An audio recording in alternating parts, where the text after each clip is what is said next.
ஒரு சிறிய கிராமத்தில் காளி என்ற ஒரு இளைஞன் வாழ்ந்து வந்தான். அவன் தனக்கு வரும் சவால்களை சாதாரணமாக ஏற்றுக்கொள்வதை விட எப்போதும் அதிலிருந்து ஓடிக்கொண்டிருந்தான். அவனுக்கு தன்னம்பிக்கை குறைவாக இருந்தது. ஒரு நாள் அவன் தோட்டத்தில் வேலை செய்து கொண்டிருந்த போது அங்கு ஒரு மூதாட்டி வந்தார். அவள் முகத்தில் பாசமும் வார்த்தைகளில் ஆழ்ந்த அறிவும் இருந்தது. அவள் காளியிடம், "காளி, நீயே உன் வாழ்க்கையை மாற வைக்க வேண்டியது. உன் தைரியத்தை சோதித்துப் பார்த்தாயா?" என்று கேட்டாள். காளி குழப்பத்தில், "என்ன சொல்ல வருகிறீர்கள்?" என்றான். மூதாட்டி அவனை ஒரு மலையின் பக்கம் அழைத்துச் சென்றார். அங்கே ஒரு குகை இருந்தது. அப்பகுதியில் சற்று பயங்கரமாக இருந்தது. அவள் சொன்னாள், "இந்த குகையின் உள்ளே ஒரு மாபெரும் நபர் தங்கியிருக்கிறார். அவரைச் சந்தித்து உன் வாழ்க்கைக்கு ஏதாவது பயனுள்ளதை கேட்க தைரியம் இருக்கிறதா?" காளி அஞ்சலுடன் நிற்க, மூதாட்டி, "நீயே உன்னை மாற்ற நினைத்தால்தான் மாற்றம் வரும்" என்று உற்சாகம் அளித்தாள்.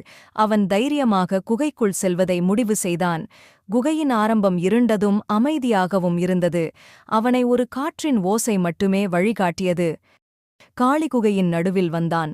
அங்கு ஒரு உயரமான நபர் அகம்பாவமாக இருந்தார்.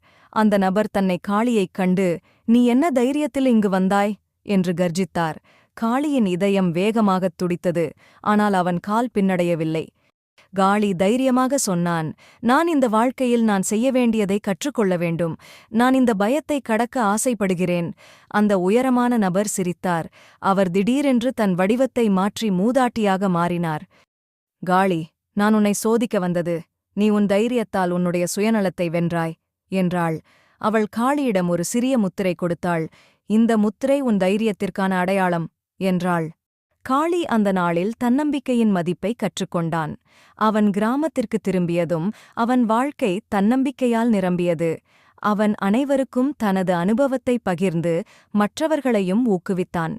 நாம் எதிர்நோக்கும் பயங்களை கடக்கும்போதுதான் வாழ்வின் உண்மையான அர்த்தத்தை உணர முடியும்.